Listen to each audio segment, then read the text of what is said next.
نحمده ونصلي على رسوله الكريم اما بعد فاعوذ بالله من الشيطان الرجيم بسم الله الرحمن الرحیم السلام علیکم ورحمۃ اللہ وبرکاتہ۔ جنات، روحانیات، موکلات وغیرہ کے بارے میں، اعمال علویہ و سفلیہ کے بارے میں بہت سارے احباب نے فرمایا، اور یہ اتنا بڑا ٹاپک، اتنا بڑا دریا ہے کہ کسی ایک ویڈیو میں تو یہ میں سمو نہیں سکوں گا۔ لہٰذا جب ہم نے اپنی کنکلوژن بنائی تو تقریباً 30 سے 32 ویڈیو منیمم پوائنٹ کے اعتبار سے بھی بن رہی ہیں، جو ہم سیریز وائز، سلسلے وار، قسط در قسط آپ کی خدمت میں، آپ کے حضور میں پیش کرتے رہیں گے، ٹھیک ہے؟ تو اس کو دیکھنا سمجھنا آپ کا کام ہے۔ جس میں سے سب سے پہلے میں ایک بات عرض کروں کہ ایک صاحب ہیں، بڑے قریبی ہیں، بڑے میرے چاہنے والے، انہوں نے فرمایا کہ جنات سے مدد کیسے لی جائے، ان کی کیسے ان کی خوشنودی حاصل کی جائے، ان سے دوستی و تعلق پیدا کیا جائے، ان سے مدد لی جائے۔ تو یہ جو لفظ مدد لیا جانا جنات سے انہوں نے کہا، تو یہ بات مجھے ہضم نہیں ہوئی، تو میں نے سوچا میں کچھ اس پر بھی عرض کر دوں۔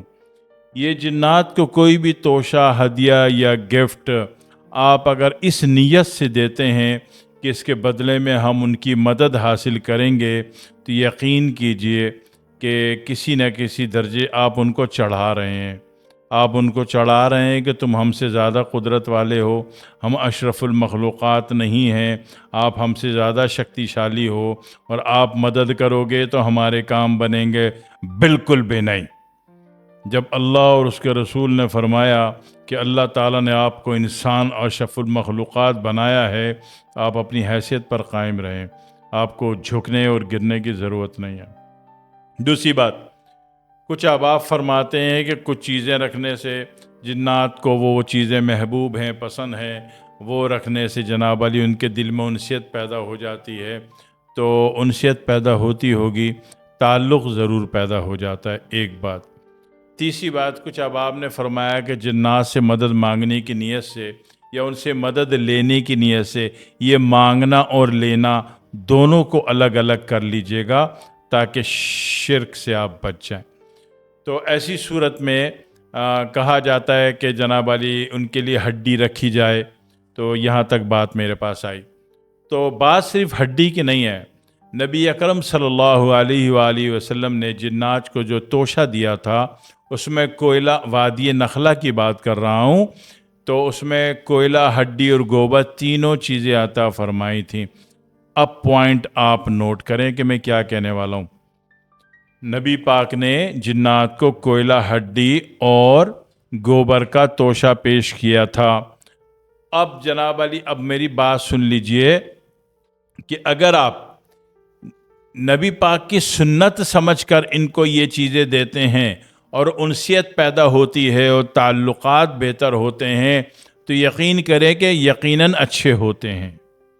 اگر سنت سمجھ کے آپ کر رہے ہو تو، کیونکہ آپ جو بھی عمل کر رہے ہو اس کی وہی فریکوینسی آپ کی باڈی سے خارج ہو رہی ہوتی ہے، اور آپ دیکھو کہ ایک معصوم سا بچہ بھی آپ کی آنکھوں کو پڑھ لیتا ہے، کہ آپ کو آنکھوں کو دیکھ کر وہ بچہ مسکراتا بھی ہے، آپ کی آنکھوں کو دیکھ کر وہ بچہ چیخ بھی مار دیتا ہے، ٹھیک ہے؟ ایک معصوم سا بچہ جس کو بولنا بھی نہیں آتا، جب وہ آپ کی آنکھوں کی فریکوینسی کو سمجھتا ہے، ایک سانپ آپ کی آنکھوں سے پڑھ لیتا ہے کہ آپ دشمنی سے آگے بڑھ رہے ہو یا انسیت سے آگے بڑھ رہے ہو، ایک سانپ بھی یہ بات پڑھ لیتا ہے، ٹھیک ہے؟ تو اسی طریقے سے دنیا کی جتنی مخلوقات ہیں اور جتنی بھی وہ تمام مخلوقات جو کہ نظر نہیں آتی، تو ہم نے بہت سارے نام رکھنے کے بجائے، کیونکہ نام رکھیں گے تو اس کی ڈیجیٹل ویلیوز اور گرافک شو کرنی پڑے گی، تو اس سے بچنے کے لیے ہم نے کیا کیا کہ ہم نے ہر وہ مخلوق جو کہ نظر نہیں آتی اس کا نام ہم نے جن رکھ دیا، ٹھیک ہے؟ اب رہے جن، جنات کو تھوڑا سا سمجھ لیجئے۔ حضرت سلیمان علیہ السلام کے جو جنات تھے وہ ایک الگ مخلوق ہیں، جنہوں نے باضابطہ فزیکل ورک کیا اور کام کیا اور ہیکل سلیمانی کی تعمیر عمل میں آئی، وہ الگ جنات ہیں۔ نبی اکرم صلی اللہ علیہ وآلہ وسلم کو جو جنات کی جماعت وہاں پہ لے گئی تھی وادی نخلہ میں، اور انہوں نے وہاں اپنے جنات کو نبی اکرم صلی اللہ علیہ وسلم کا تعارف کراتے ہوئے کہا کہ قل اوحی الی انہ استمع نفر من الجن فقالوا انا سمعنا قرآنا عجبا. ٹھیک ہے، جب یہ الفاظ کہے تو یہ جنات کی قسم بالکل اور ہے. اس سے نبی پاک نے زندگی میں کوئی بھی کام نہیں لیا، جبکہ سلیمان علیہ السلام نے جنات سے کام لیا. اور ان کی مینٹل ایبلٹی لیول یہ ہے کہ ان کی جو لکڑی تھی، عصا تھا، وہ شیشم کا تھا، اور اس کو دیمک لگنے میں یا تو نہیں لگتی یا زمانہ لگتا ہے. تو زمانے 40 سال تک وہ حالت انتقال کے بعد بھی اس سے سر ٹکا کے بیٹھے رہے، تو پتہ نہیں چلا جنات کو کہ یہ مر گئے ہیں، یہ انتقال فرما گئے ہیں، یہ پردہ فرما گئے ہیں.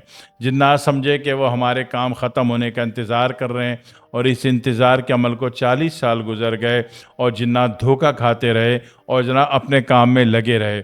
40 سال بعد اس میں مکڑی دیمک یا اس کی نسل کا جو کیڑا لگا، اس نے جب اس لکڑی کو کھایا اور ان کا جسد مبارک گرا، تو جنات کو پتہ چلا کہ او بھائی صاحب اے تو مر گئے نے جناب علی، اے تو انتقال ہو چکے نے جناب علی، منتقل ہو چکے نے.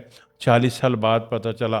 تو ان کی مینٹل ایبلٹی سے اندازہ لگا لیجئے کہ اگر آپ ان کو خوش نودی ایسے کرنا چاہتے ہیں کہ آپ کے کام آئیں گے، تو مینٹل لیول پہلے ان کا ناپ لیجئے. ٹھیک ہے، یہ اور چیز ہے. اور جو نبی اکرم صلی اللہ علیہ وسلم کو وادی نخلہ لے گئے تھے اور وہاں سورہ جن کی پہلی آیت انہوں نے پڑھی، یہ جنات اور ہیں.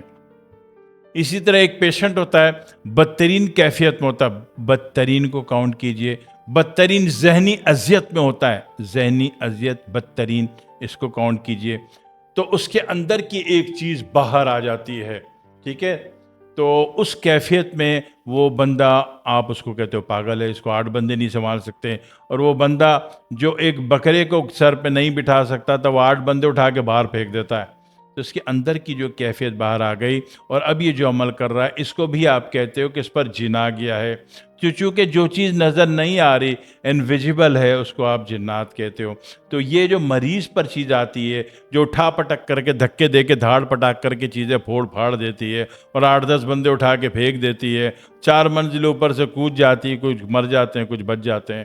ٹھیک ہے نا، تو اس کیفیت کو بھی آپ جنات کہتے ہو. اسی طرح مینسز میں اکثر بچیوں کو اس قدر تکلیف، بدترین اذیت ہوتی ہے کہ ان کی آواز بدل جاتی ہے. لڑکی جو ہے مرد کی آواز میں بات کرتی ہے، اور مرد جو ہے اس کی آواز، اس کو کوئی ایسی تکلیف اذیت میں آ جاتا ہے کہ وہ زنانہ آواز کی کیفیت میں آ جاتا ہے. یعنی کہ اذیت کی وہ انتہا جو اپنے آپ کے آپ میں نہیں رہا، تو وہ جو بدل گیا، تو اس بدلی ہوئی کیفیت کو بھی آپ جنات کہتے ہو. تو ہماری کچھ جوہلا قسم کے لوگ ہیں، وہ جناب علی ایسے پیشنٹ کو اور مارتے کوٹتے، ہاتھ موڑ کے، ہڈیاں توڑ کے، انگلیاں زبردستی توڑ کے، گھما کے، یعنی کہ یہ کیفیت ہوتی ہے کہ انگلی ٹوٹنی باقی رہ جاتی ہے، تو کہتے ہیں ہم نے جنات کو کلمہ پڑھوا دیا، مسلمان کر دیا. کچھ نہیں کر سکتا، تمہاری کیا اوقات ہے کہ تم مسلمان کر دو اور وہ ہو جائیں. 6 دن بعد پھر وہی کیفیت ہوتی ہے، 1 مہینے بعد پھر وہی کیفیت ہوتی ہے. آپ کے بقول کہ آپ نے تو جنات کو حاضر کر کے مسلمان کر دیا تھا، تو اب کون ہے، اس کا پھپڑ آ گیا اس کے اوپر؟ نہیں بھائی، یہ بیماری تھی. بیماری کے اندر کی ایک کیفیت ہے، وہ کیفیت چونکہ ڈیجیٹلائز نہیں ہے تو گریپیبل بھی نہیں ہے، اور چونکہ گریپیبل نہیں ہے اور نظر بھی نہیں آ رہی، تو لہٰذا اس کو بھی جنات کہا جاتا ہے. پہلے تو یہ باتیں کلیئر کریں. دوسری بات، جو سچ مچ کے جنات ہیں، اب وہ ان کا تعلق اس قبائل سے ہو جو کہ حضرت سلیمان علیہ السلام کے تابعدار تھے، یا اس قبائل سے ہو جو نبی اکرم صلی اللہ علیہ وسلم پر ایمان لائے تھے. ٹھیک ہے، دونوں قبائل میں فرق ہے، دونوں کی جینیٹک ویلیوز میں فرق ہے. سلیمان علیہ السلام نے کام لیا، نبی پاک نے ان سے کوئی کام نہیں لیا. ٹھیک ہے. تو ایسی صورت میں چونکہ نبی پاک نے ایک بات فرمائی، دکھائی کہ نبی پاک نے جنات کو کوئلہ ہڈی گوبر دان کر دیا، ایک بات. دوسری جگہ نبی اکرم صلی اللہ علیہ وسلم نے فرمایا کہ درخت کے اوپر، کوئلہ ہڈی گوبر کے اوپر اور بل کے اوپر پیشاب نہ کرنا. تو وہ سمجھ لیں کہ جنات کو توشہ دیا تھا، اور اندھیرا ہے اور کاربن ڈائی آکسائڈ ہے. جہاں کاربن ڈائی آکسائڈ یا کاربن مونو آکسائڈ ہے، وہاں پہ آپ کا ذہن اگر داخل ہو جائے، بلیک ہول سمجھتے ہو؟ بلیک ہول آسمان میں ڈھونڈتے ہو، 88 کلومیٹر کا ڈایا میٹر بلیک ہول. نہ وہ بلیک ہول تو یہاں چوہے کے بل میں بھی ہوتا ہے. وہ بلیک ہول تو سانپوں کے بلوں میں بھی ہوتا ہے، بناتے چوہے ہیں، سانپ اس میں مزے کرتے ہیں، ٹھیک ہے نا، صحیح ہے. تو بلیک ہول تو سانڈے کے وہ جو بل ہوتا ہے اس میں بھی ہوتا ہے، بلیک ہول والی کیفیت ہوتی ہے اس میں. بلکہ میں اس کی ایک اور آسان مثال دوں کہ ایک گھر 40-50 دن سے بند تھا، کھڑکی دروازے بند تھے، اچانک اس بند گھر میں آپ اچانک داخل ہو گئے، آپ نے کھڑکی دروازے اسٹیپ بائی کھولنے کا اہتمام نہیں کیا، بس مین گیٹ کھولا دھڑ کر کے اندر. تو اس گھر کے اندر کیا تھی؟ Carbon monoxide. Carbon monoxide antibody ہے آکسیجن کا، ٹھیک ہے، یعنی کہ آکسیجن از نتھنگ، آکسیجن نہیں تھی. ہم کس پر ڈیپینڈ کرتے ہیں؟ آکسیجن پر. جنات کس کے بنے ہوئے؟ آگ کے. تو وہ کس پر ڈیپینڈ کریں گے؟ کاربن مونو آکسائڈ پر یا نائٹروجن کہہ لیجیے، ٹھیک ہے. تو اس عمل کو سمجھیے. تو آپ جو بلیک ہول کی بات کرتے ہو کہ وہاں گئے تو ذہنی کیفیت بدل گئی، کچھ کا کچھ نظر آیا، تو وہ جو بلیک ہول کی کیفیت آسمان پہ جانے کی راکٹ میں بیٹھنے کی ضرورت نہیں ہے. وہ بلیک ہول کی تمام کیفیات سانپ اور اس کے چوہے کے بل میں بھی ہوتی ہیں، ٹھیک ہے. وہ تمام کیفیات ایک ایسے گھر میں بھی ہوتی ہیں جو 40 دن سے بند ہو. وہ تمام کیفیات ایک ایسے پرانے کنویں میں بھی ہوتی ہیں جو ایل شیپ کا ہو. پرانے زمانے میں دشمن سے چھپنے کے لیے حاضر موجود کنویں کو ایل شیپ میں آگے بھی کھود دیا جاتا تھا، ٹھیک ہے. وہ کنویں آج بھی موجود ہیں دنیا میں بے شمار جگہ پہ. تو وہ ایل شیپ کا جو کنواں تھا، تو وہاں پہ جناب کنویں کے تو اوپر سے آکسیجن گزر گئی نا، آکسیجن کنویں کے اندر سے بلنگ کر کے تو باہر نہیں نکلے گی. تو نتیجے میں وہ ایل شیپ کا اندر کھودا گیا تھا. جرائم پیشہ نے یا کرمنل نے یا چھپنے کی نیت سے کچھ لوگوں نے تو خشک کنویں پر، جو پرانا کنواں تھا جہاں پانی کا لیول آف اسٹینڈرڈ کم ہو گیا تھا، نیچے آ گیا تھا، تو وہ جگہ خشک ہو گئی، وہاں پانی آنا بند ہو گیا. تو نتیجے میں اس جگہ پہ بھی، اس کو بھی آپ بلیک ہول کہہ سکتے ہو، وہاں پہ بھی جاؤ گے تو وہاں پہ بھی جناب علی کاربن مونو آکسائڈ ہے، آکسیجن نہیں ہے. تو وہاں بھی وہی کیفیت ذہنی پیدا ہو جائے گی جو آپ کہتے ہو کہ راکٹ سے بلیک ہول میں گئے تھے تو ہوئی تھی، وہاں جانے کے بجائے یہیں گھسلو جا کے، ٹھیک ہے. تو ان تمام کیفیات کی تبدیلی کے بعد جب بندہ ایک اپنے ایکٹ کو پرفارم کرتا ہے، اس کی پرفارمنس کو آپ کہتے ہو کہ اس کے اوپر جن ہے. تو آج ایسا کرتے ہیں کہ پہلے اس معاملے میں اس کو الگ الگ کر لیتے ہیں کہ جنات کیا ہیں، ٹھیک ہے. جنات آگ کی بنی ہوئی ایک مخلوق ہے. 4 عنصر ہے نا آپ کے پاس، آگ، ہوا، مٹی، پانی، ہے نا. تو آگ کی بنی ہوئی ایک مخلوق ہے جس کو آپ جنات کہتے ہو، اور اس کا ڈائریکٹر ابلیس ہے یا عزازیل ہے یا شیطان کہہ لیجئے، جو قیامت تک زندہ ہے اور وہ مرے گا نہیں. اب عنصر موجود ہوگا، ڈائریکٹر ہوگا تو عنصر رہے گا نا، ڈائریکٹر ہی ختم عنصر ہی ختم ہے، ٹھیک ہے نا. یہی خیال ہے نا آپ کا. اسی طرح پھر ہوا کی مخلوق ہے، پھر پانی کی مخلوق ہے، ہم مٹی کے مخلوق ہیں. یہ سارے معاملات ہیں. تو آج بنیادی طور پہ پہلے میں نے آپ سے عرض کیا کہ جنات ہیں کیا چیز، اور ان کو اگر کچھ دینا ہے تو ان سے مانگنے، ان سے بھیک لینے، ان سے مدد لینے کی نیت سے ان کو کچھ نہیں دینا ہے، کبھی بھی نہیں دینا ہے. یہ سر پہ چڑھ جائیں گے آپ کے، ٹھیک ہے. ان کو اگر کچھ دینا ہے، کوئلہ دینا ہے، ہڈی دینی ہے، گوبر دینی ہے، تو اس نیت سے دینی ہے کہ میرے نبی نے دی تھی. میں تو اپنے نبی کی سنت پر عمل کر رہا ہوں، تاکہ اس وقت نبی کی سنت والی جو فریکوینسی آپ کی باڈی سے خارج ہوگی، وہ جو جنات فیل کریں گے اور ریڈ کریں گے، تو اس وقت آپ کی پاور زیادہ ہوگی. اگر سنت کی نیت سے دی تو اس وقت آپ پاور پریشر میں ہو، ٹھیک ہے، وہ نیچے آ جائیں گے. اگر ان سے مدد لینے کی نیت سے صرف ان کو دی اور سنت کی نیت نہیں کی تو یقین کرو یہ اوپر آ جائیں گے اور آپ نیچے آ جاؤ گے، ٹھیک ہے. اس کا فرق رکھیے گا، اس کا لحاظ رکھیے گا، تاکہ کہیں کسی کو لگے کہ آپ شرک اور کفر کر رہے ہیں تو آپ اس سے بھی محفوظ رہ جائیں. کہیں لگے کہ جنات آپ پر غالب آنے کی کوشش کر رہے ہیں، اس سے بھی محفوظ ہو جائیں. اور صحیح بات یہ ہے کہ نبی کے اکرم صلی اللہ علیہ وسلم کی سنت کی عمل کی نیت سے اگر یہ کرتے ہیں تو آپ کو صرف فائدہ اور فائدے میں رہو گے.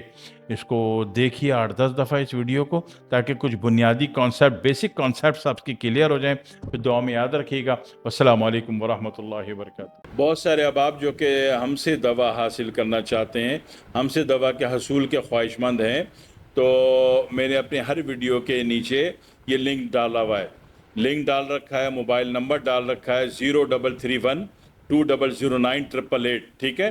تو اس نمبر پہ رابطہ کر کے آپ جو بھی حکم کرتے ہیں، جو بھی دوا طلب کرتے ہیں، یا تو سلنگ کے تھرو ڈائریکٹ یا پھر اس نمبر کے تھرو میسج کر کے گھر بیٹھے پوری دنیا کے کسی بھی ملک میں جہاں بھی آپ بیٹھے ہیں آپ کو دوا علاج مل جاتی ہے.